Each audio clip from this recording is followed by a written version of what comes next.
First round में उनकी अचानक से पेनिस की इरेक्शन चली जाती है और सेकंड राउंड के लिए पेनिस इरेक्शन में आता ही नहीं है। क्या ओवर थिंकिंग बेडरूम परफॉर्मेंस को डायरेक्टली अफेक्ट कर सकता है? कई लोग ना सेक्स से पहले काफ़ी सारी चीज़ें ना पहले से सोच के रखते हैं कि आज हम सेक्स करेंगे तो आज ये करेंगे, आज ये सब करेंगे। ऐसी कई चीज़ें ओवर सोच लेते हैं और जब प्ले करने जाते हैं तो कहीं न कहीं या तो उनके अंदर कुछ प्रॉब्लम आ जाती है या फिर पार्टनर कई बार सपोर्ट नहीं कर पाता। बॉयज़ में एंग्ज़ायटी हो सकती है क्योंकि कई बार बॉयज़ फर्स्ट टाइम सेक्स करने जाते हैं तो उनका ना सेक्स का एक्सपीरियंस नहीं होता। ऐसे भी हैं जिन्होंने कभी सेक्स नहीं किया और शादी के बाद ही वो सेक्स करते हैं जब उनकी मैरिज हो जाती है। एंड आपको परफॉर्मेंस एंजाइटी का मेन रीजन क्या लगता है? पुराने बैड एक्सपीरियंसेस, जैसे हम कहें फियर ऑफ फेलियर, ऐसा कुछ? कि जो फीमेल पार्टनर हैं कंप्लेनिंग रहे हैं कि आप अच्छे से सेक्स नहीं कर पाए। ऐसे केसेस में जब वो एक्चुअल में रेगुलर सेक्स में आते हैं ना तो उन्हें परफॉर्मेंस एंजाइटी हो जाती है कि अब मैं आज भी नहीं कर पाऊंगा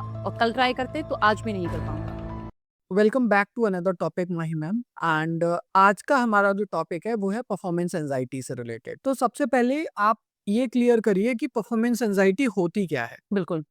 बहुत सारे ऐसे बॉयज हैं जब अपने पार्टनर के साथ सेक्सुअली इन्वॉल्व होते हैं तो कई केसेस में फर्स्ट राउंड में उनकी अचानक से पेनिस की इरेक्शन चली जाती है और सेकंड राउंड के लिए पेनिस इरेक्शन में आता ही नहीं है। तो वो बड़े डिप्रेस हो जाते हैं कि अचानक उनके साथ क्या हुआ। अब वो नेक्स्ट प्लान करते हैं कि हम दोबारा कभी सेक्स करेंगे 1 से 2 दिन बाद या 1 वीक बाद। तो भी उनके मन में ना ये चीज़ पहले से बैठी होती है कि लास्ट टाइम जो एक्सपीरियंस रहा था मेरा, कहीं आज भी ऐसा ना हो जाए। कहीं पेनिट्रेशन के दौरान ही मेरी इरेक्शन ना चली जाए या पहले से ही इरेक्शन ना आए। तो ये परफॉर्मेंस एंग्जायटी होती है। एंड प्लीज आप ये भी बताइए कि क्या ओवर थिंकिंग बेडरूम परफॉर्मेंस को डायरेक्टली इफेक्ट कर सकता है? हाँ, बिल्कुल। कई लोग ना सेक्स से पहले काफ़ी सारी चीज़ें ना पहले से सोच के रखते हैं कि आज हम सेक्स करेंगे तो आज ये करेंगे, आज ये सब करेंगे। ऐसी कई चीज़ें ओवर सोच लेते हैं और जब प्ले करने जाते हैं तो कहीं न कहीं या तो उनके अंदर कुछ प्रॉब्लम आ जाती है या फिर पार्टनर कई बार सपोर्ट नहीं कर पाता।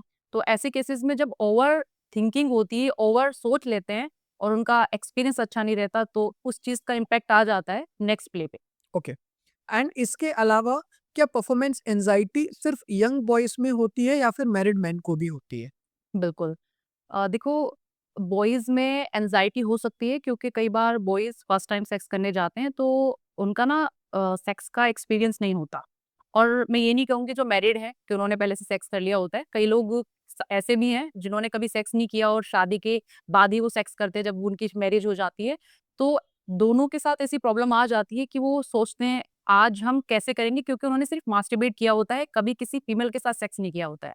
तो ऐसे केसेस में बॉयज़ के साथ भी इश्यूज़ आ जाता है और जो मैरिड पर्सन है उनके साथ भी आ जाता है। एंड आप मुझे ये बताइए, परफॉर्मेंस एंजाइटी का मेन रीजन क्या होता है? जो पास्ट के पुराने एक्सपीरियंसेस रहे हैं, लाइक फियर ऑफ फेलियर, वही होता है और कुछ भी होता है? हाँ, बिल्कुल, जिनके सेक्सुअल एक्टिविटीज़ पास्ट एक्सपीरियंस अच्छे नहीं रहे हैं, उन्हीं के साथ ये परफॉर्मेंस एंग्ज़ायटी के इश्यूज़ आते हैं। जैसे कि कई बार उन्होंने पहले ट्राई किया होता है, सेक्स किया होता है और वो अच्छे से प्ले नहीं कर पाते और उनकी जो फीमेल पार्टनर हैं, कंप्लेनिंग रहे हैं कि आप अच्छे से सेक्स नहीं कर पाए या फिर प्ले नहीं कर पाए। तो ऐसे केसेज़ में जब वो एक्चुअल में रेगुलर सेक्स में आते हैं ना, तो उन्हें परफॉर्मेंस एंग्ज़ायटी हो जाती है कि अब मैं आज भी नहीं कर पाऊँगा और कल ट्राई करते तो आज भी नहीं कर पाऊँगा।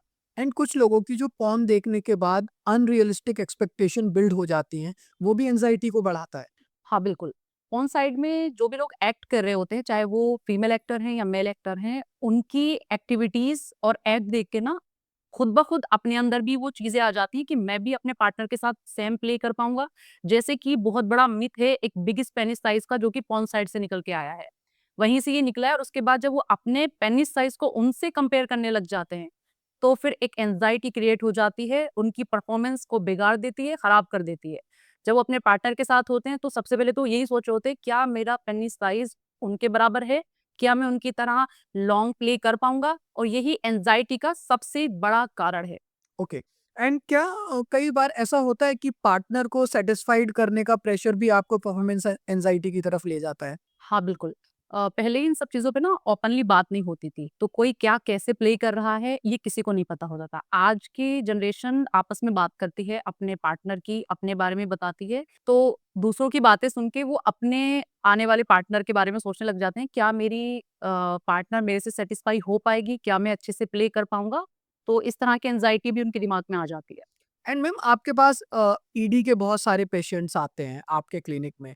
कभी आपको ऐसा केस देखने को मिला कि मतलब कोई टेम्परेरी केस हो और ये सिर्फ परफॉर्मेंस एंजाइटी की वजह से इसको ये प्रॉब्लम हुई है इरेक्टाइल डिसफंक्शन की? हाँ, बिल्कुल ऐसे केसेज़ होते हैं, जो लोग विज़िट भी करते हैं और जिनसे मेरी ऑनलाइन कंसल्टेशन होती है, वो ये कहते हैं कि मैम मुझे 3 या 4 दिन से इरेक्शन नहीं आ रही। या कई केसेज़ में बोलते हैं कि मुझे 1 महीने से इरेक्शन नहीं आ रही, मैं तो पहले बहुत परफेक्ट था। तो मैं ड्यूरिंग कंसल्टेशन उनसे यही पूछती हूँ कि क्या हुआ आपकी जो परफॉर्मेंस थी लास्ट वाली, जब आपने लास्ट सेक्स प्ले किया था, वो कैसा था? तो बताते हैं कि वो अच्छा नहीं था और उसके बाद मैं दोबारा नहीं कर पा रहा। तो वो कोई फिज़िकल वीकनेस नहीं होती। ऐसे केसेज़ में देखा गया कि उनको थोड़ा-सा हमने गाइड किया, कंसल्टेशन दी, प्रॉपर उनको डाइट के बारे में समझाया, तो ये इरेक्टाइल डिसफंक्शन की प्रॉब्लम सॉल्व हो जाती है क्योंकि ये फिज़िकल वीकनेस नहीं होती। एंड मैम आपको क्या लगता है कि परफॉर्मेंस एंजाइटी को नेचुरली कैसे ठीक किया जा सकता है विदाउट एनी मेडिसिन? बिल्कुल। पहली चीज़ तो एंग्ज़ायटी चाहे परफ़ॉर्मेंस की हो या हमारी किसी भी चीज़ को लेके हो कि लाइक हम चाहे रोज़ का काम कर रहे हैं, उसका हमें थोड़ा-सा स्ट्रेस है, एंग्ज़ायटी है, क्या मैं कल एग्ज़ाम पास कर पाऊँगा? क्या मैं कल इंटरव्यू के लिए जा रहा हूँ, उसे पास कर पाऊँगा? तो ये थोड़ा-सा मन में रहता है, तो ऐसी ही परफ़ॉर्मेंस एंग्ज़ायटी भी होती है कि आज अच्छे से प्ले कर पाऊँगा कि नहीं? पहली चीज़ तो अगर आप 1 या 2 बार में सेक्सुअली फ़ेल हो जाते हैं, तो आप कोई सेक्सुअली वीक नहीं हैं। ये आप अपने मन में सोच लें। अगर आपकी मॉर्निंग इरेक्शन अच्छी आ रही है और आपको प्ले के टाइम पे इरेक्शन अच्छी नहीं आ रही साइकोलॉजिकली, तो आप कोई सेक्सुअली वीक नहीं हैं। हो सकता है आपके मन में किसी तरह का डर हो या फिर आप उस टाइम पे ना कर पा रहे हो, लेकिन नेक्स्ट टाइम डेफिनिटली आप अच्छे से कर पाएँगे। तो इसे कभी ना सोचें कि नेक्स्ट टाइम अच्छे से नहीं कर पाऊँगा। नेक्स्ट टाइम अच्छे मन से, सही मन से ट्राई करना, डेफिनिटली सही हो जाओगे। तो मैम आप क्या मैसेज देना चाहोगी उन लोगों के लिए जिन्होंने ये वीडियो पूरा देखा होगा और जो एक्चुअल में इस समय परफॉर्मेंस एंजाइटी से गुजर रहे हैं? बिल्कुल। आई होप आपको मेरी इस वीडियो से काफ़ी कुछ पता चल गया होगा और आपको जो ये परफॉर्मेंस एंग्जायटी इश्यूज़ थे, शायद आप अब सेल्फ इसे ठीक कर पाओगे। और भी ऐसी वीडियोज़ गौतम आयुर्वेदा डेली अपने पेज पे शेयर करता रहता है। चाहे वो शॉर्ट वीडियोज़ हैं या लॉन्ग वीडियोज़ हैं, तो आप जुड़ सकते हैं। और पेज पे अगर आप फर्स्ट टाइम आ रहे हैं, तो डेफिनिटली आप सारी वीडियोज़ को एक-एक करके देखें। आपको बहुत यूज़फुल वीडियोज़ मिलेंगी और आपको शायद बहुत नॉलेज मिल जाएगी आपकी हेल्थ से रिलेटेड। अगर आपको फिर भी इश्यूज़ बहुत ज़्यादा बढ़ गए हैं या फिर वो अभी भी आप सोच रहे हैं कि मैं कहाँ जाके दिखाऊँ, तो हमारे दिल्ली एनसीआर में कई जगह सेंटर हैं। आप हमारी किसी भी ब्रांच पे आके डॉक्टर से कंसल्ट कर सकते हैं।